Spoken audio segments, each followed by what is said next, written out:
এই মামলার আসামি 5 জন। এক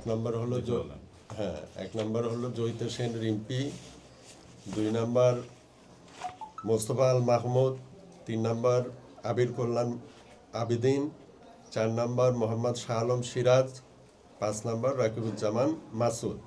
এর মধ্যে আসামি 1 থেকে 3 জন বিটিসিএল এর ঊর্ধ্বতন কর্মকর্তা এবং 4 আর 5 হলো শিক্ষা মন্ত্রণালয়ের কর্মকর্তা। শাহ আলম সিরাজ হলো শিক্ষা মন্ত্রণালয়ের বেসরকারি বিশ্ববিদ্যালয় শাখা 2 এর সহকারী সচিব, আর রাকিবুজ্জামান হলো প্রশাসনিক কর্মকর্তা বেসরকারি বিশ্ববিদ্যালয় শাখা।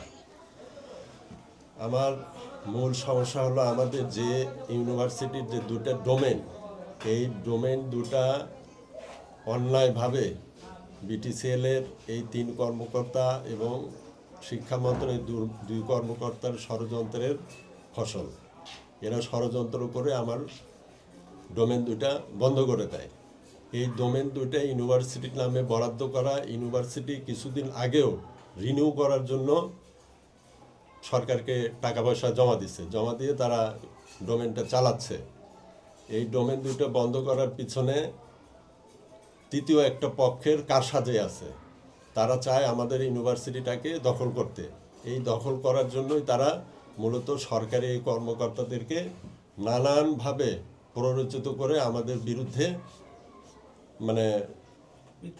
মিথ্যা প্রপাগান্ডা তারা চালায় এই ডোমেন 2টা বন্ধ করছে।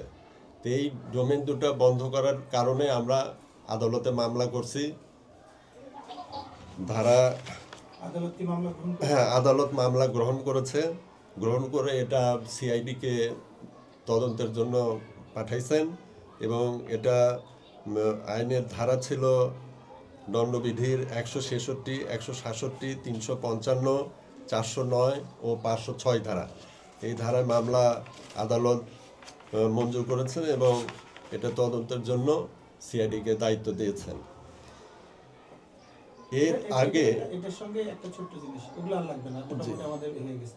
আপনারা কোনো